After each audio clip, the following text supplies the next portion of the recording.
Zachariah Tiemens, excuse me. Question is thoughts on the Chinese lunar landing? Yeah, I have thoughts on the lunar landing. First, I'll give you my snarky thought first because I don't like being pushed on the shoulder. Somebody pushes me on my shoulder, I push them back. So my thoughts on the Chinese lunar landing are, congratulations, great job, 40 years late. 40 years is half a century, basically, since we put soft landers on the moon with Surveyor. The Russians put Lunokhod rovers up on the moon 40-some years ago. So my first response is, yeah, congratulations, and I'm sure you're all very excited. If you want high-quality pictures of what the surface of the moon looks like, feel free to Google lunar surface, and we'll give you tens of thousands of them taken by Hasselblad cameras from actual men that actually walked on the moon. And they were wearing American flags on their shoulders, and they did it 40 years ago.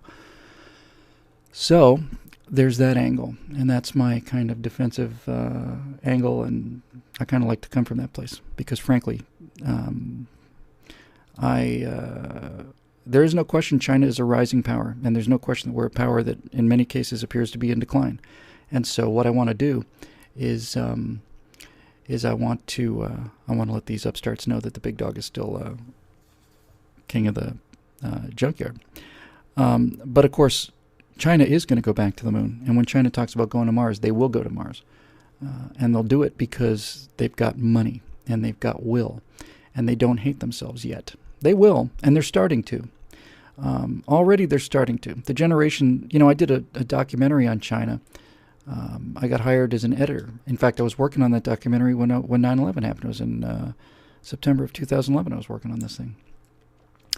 And we had a couple of different segments that we were doing, and they had some footage that had been taken about 7 or 8 years before, so early to mid 90s, and stuff they just come back with, and you couldn't cut them together. You couldn't edit them together because even in like the mid to early 90s China, most people were wearing Mao jackets and riding bicycles, and then the new stuff comes back, and they've all got cell phones, and they've all been they've been doing all kinds of things, skyscrapers in Shanghai, and all this money and all this stuff, and so on and so on and so on. So China is changing, and as China becomes more affluent, they will begin to pick up the diseases of affluence. But right now, there are people who have a lot of inferiority complex to deal with, just like the Soviets. And so just like the Soviets, just like the Chinese, and to be perfectly honest with you, just like our friends up in Canada and just about everybody else, everybody measures themselves against what we do and what we've done. I know you can say that chauvinistic is just the truth. What is you talk to Canadians, what is their definition of Canada? Well, we're not America. What's the definition of America? It's got nothing to do with Canada. You were watching the Soviets when they pulled off the first Vostok flight, and it was an amazing achievement. But everything that the Soviets did, the Soviets basically bankrupted their country by trying to catch up to the West. And if you look, if you look at Soviet aircraft, if you look at like a Bear bomber or Blackjack bomber or anything, it looks like it's made by chimps. If you look at the way that an F-16 is constructed, or especially something really good like the SR-71 or the F-22, those things look like they're made in the future. But if you look at the construction of most Russian hardware, it looks like it's just built by apes. And I remember when that guy defected, he took a MiG-25, which we thought was the most advanced fighter jet in the world. We built the MiG-25 was designed to counter the B-70. And it was a Mach 2.5 very fast interceptor. It was just nothing but jet engines, and I think the jet engines had a lifespan of about 15 hours before they had to be destroyed and replaced. So it was just, this super Foxbat MiG-25. And we were worried about it. And so a Russian pilot defected back in the 70s, flew it to Japan, and we got a look at it.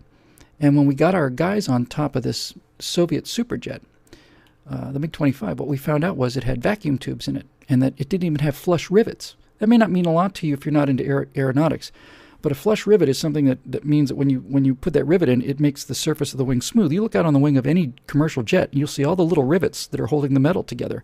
They're absolutely flush because you don't want that airflow to get disturbed. But the Russians had the bumpy rivets, and every time you put a bump on a wing, it destroys the laminar flow, and there's just a brute force kind of a thing. So anyway, I guess coming back to the Chinese on the moon thing,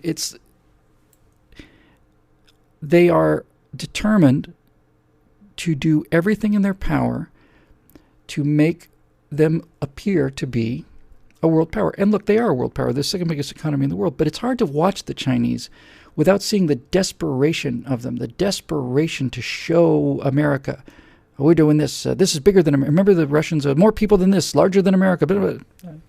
Okay. So the Chinese are going to go to the moon. And if they say they're going to go to Mars, they're going to go to Mars because they got the money and they got the will. And God knows they got the people. So they're determined that they're gonna show America who's boss.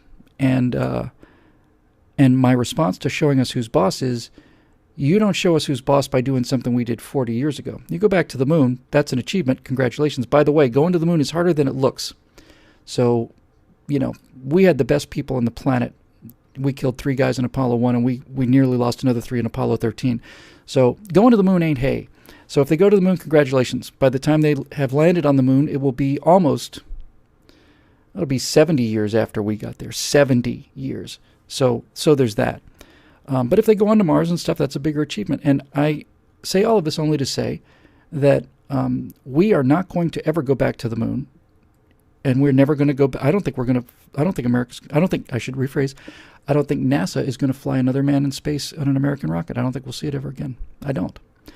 I really don't think so. So that's why we get private space, baby. That's the only hope we have, is people using their own money, guys like Elon Musk and SpaceX and X-Corp and Bigelow and is it Blue? I want to say Blue Horizon. I don't think that's quite right. Blue Origin. Yeah. So it's an achievement, no question. They're only the 3rd people ever to do it. And they've got a couple things in there. Got a little space station, a couple pressurized things in space. Again, 30 years, 40 years ago. So, yes, of course I'm worried about it. And at the same time, I keep it in perspective, and it makes me just angry when I think about what we could do if we would just unchain ourselves. I don't know if those of you have been keeping up with the Aurora updates, but we had a Project Nerva back in 1970s. Late 60s, early 70s, we built, 20 flying, workable nuclear rockets, twice the efficiency of the best chemical rocket, and it was in 1970. And we just sit there, and we could go. We could go to Saturn tomorrow if we wanted to. If we wanted to go to Jupiter, we want to go to Mars, we'd go tomorrow. We've got the technology, we've got the means. The government doesn't have the money. The country has the money. We just don't have the will. I took a question on... I guess it was on Hot Seat at PJTV, and said, what would you do if you'd won that $500 million Powerball thing? I said, I'd put $5 million away to have some fun with, and then I'd take the other $495 million and I'd build an orbital vehicle. I'd get us into space and I'd keep us there. And that's not joking either. That's exactly what I would do.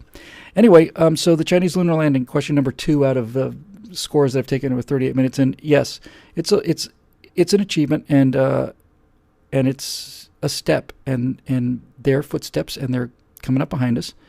And I think that China is not.